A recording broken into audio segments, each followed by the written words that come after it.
Value zone hyper mart ఇప్పుడు మన అమీర్పేట్ లో ఈ సెప్టెంబర్ 18న గొప్ప ప్రారంభం.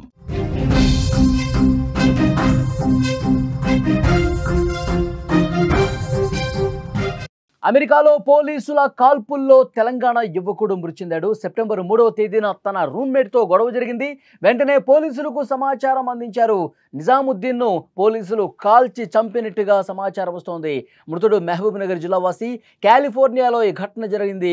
ఆలస్యంగా ఇప్పుడు బయటకు వచ్చింది. అమెరికాలో పోలీసులు ఎంత కఠినంగా ఉంటారో చెప్పాల్సిన పనిలే.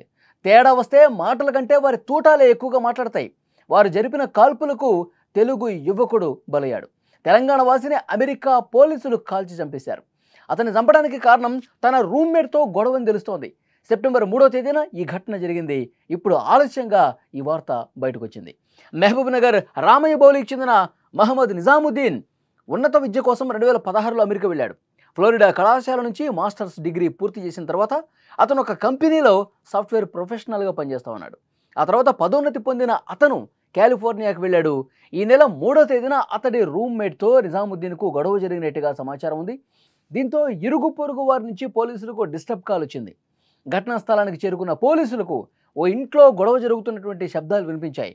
పోలీసులు తలుపులు బద్దలు కొట్టుకుని లోపలికి వెళ్ళి చూడగా నిజాముద్దీన్ తన రూమ్మేట్తో గొడవ పడతా ఉన్నాడు. మారణ ఆయుధాలతో దాడి చేసుకున్నట్టు గుర్తించారు.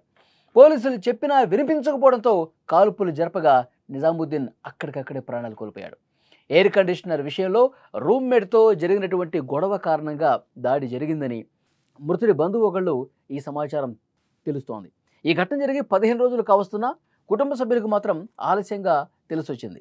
నిజాముద్దీన్ స్నేహితుడు తల్లిదండ్రులకు సమాచారం అందించాడు. కొడుకు మరణ వార్త విని ఆ తల్లిదండ్రులు కన్నీరు మున్నీరవుతున్నారు. తన కొడుకు మృతదేహాన్ని భారతదేశానికి తీసుకురావడానికి సాయం చేయాలని నిజాముద్దీన్ తండ్రి హసనుద్దీన్ కేంద్రానికి విజ్ఞప్తి చేశారు. ఈ మేరకు విదేశాంగ మంత్రి ఎస్ జైశంకర్కు ఒక లేఖ రాశారు. తెలంగాణ ప్రభుత్వాన్ని కూడా అభ్యర్థించారు.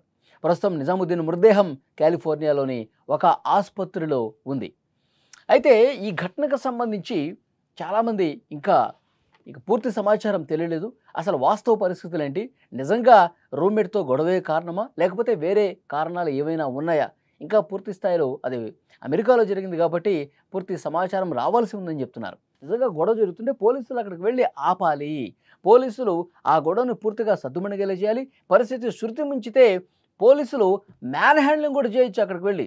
కానీ కాల్చి చంపడం అనేది చాలా కర్కశంగా వ్యవహరించారు అని సమాచారం వస్తోంది. అమెరికాలో పోలీసులు చాలా కఠినంగా ఉన్నారు.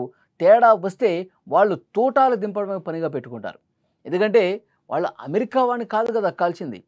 అమెరికా పౌరుడు అయితే వాళ్ళు కాల్చకపోయి ఉండొచ్చు అని చెప్పి అక్కడున్న మరికొంత తెలుగు వాళ్ళు కూడా మాట్లాడుతున్నటువంటి పరిస్థితి ఉంది.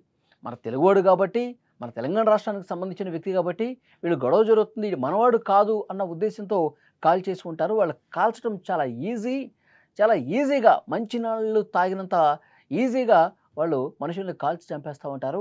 దీన్ని చాలా సీరియస్గా తీసుకోవాల్సినటువంటి విషయం. మన ప్రధాని ఇక్కడ పాలకులతో మాట్లాడాల్సినటువంటి అవసరం ఉంది. మొన్న కూడా చంద్రమౌళి నాగమల్లయ్య అని చెప్పి ఒక వ్యక్తిని, మన భారతీయుడిని చాలా దారుణంగా తల నరికి చంపేసినటువంటి పరిస్థితి ఉంది. క్రైమ్ బాగా పెరుగుతుంది. ఒక పక్క పోలీసులు కూడా చట్టాన్ని పూర్తిగా అక్కడి చట్టాలకు అనుగుణంగా కాకుండా చట్టాన్ని చేతిలోకి తీసుకుని ఈ విధంగా కాల్ చంపడం ఎంతవరకు సమంజసం అని కూడా మాట్లాడుతున్న పరిస్థితి ఉంది. సెప్టెంబర్ 3వ తేదీన ఈ ఘటన జరిగినట్టుగా తెలుస్తోంది. రూమ్మేట్తో గొడవ ఇది జరిగింది. ఇప్పుడు ఆలస్యంగా ఈ ఘటన వెలుగులోకి వచ్చినటువంటి పరిస్థితి ఉంది. మహబూబ్ నగర్ రామయ్య బౌలికి చెందిన మహమ్మద్ నిజాముద్దీన్ ఉన్నత విద్య కోసం 2016లో అమెరికా వెళ్ళాడు. అతను ఫ్లోరిడా కళాశాల నుంచి మాస్టర్స్ డిగ్రీ పూర్తి చేశాడు. తర్వాత సాఫ్ట్వేర్ కంపెనీలో పనిచేస్తూ ఉన్నాడు. ఆ తర్వాత పదోన్నతి మీద ఆయన కాలిఫోర్నియాకి వెళ్ళిన పరిస్థితి ఉంది. అతడి రూమ్మేట్తో ఏదో గొడవ జరిగింది. ఆ గొడవ జరుగుతున్న సమయంలో చాలా దారుణంగా కొట్టుకుంటూ ఉన్నారు. ప్రాణాలు పోగొట్టుకునే స్థాయిలో ఆ గొడవ జరుగుతున్నట్టుగా సమాచారం రావడంతో ఇరుగు పొరుగు వాళ్ళు పోలీసులకు ఇన్ఫర్మేషన్ ఉండడంతో వాళ్ళు వచ్చేసరికి ఆ గొడవ పడుతున్నటువంటి ఆ సీన్ చూసి వీళ్ళు కాల్చారు అని చెప్తా ఉన్నారు. మరి ఏం జరిగిందనేది వాస్తవాలు తెలియాల్సిన అవసరం ఉంది. ఈ కేసుకు సంబంధించి అక్కడ ప్రభుత్వం కూడా చాలా సీరియస్గా ఇన్వెస్టిగేట్ చేయాల్సిన అవసరం ఉంది.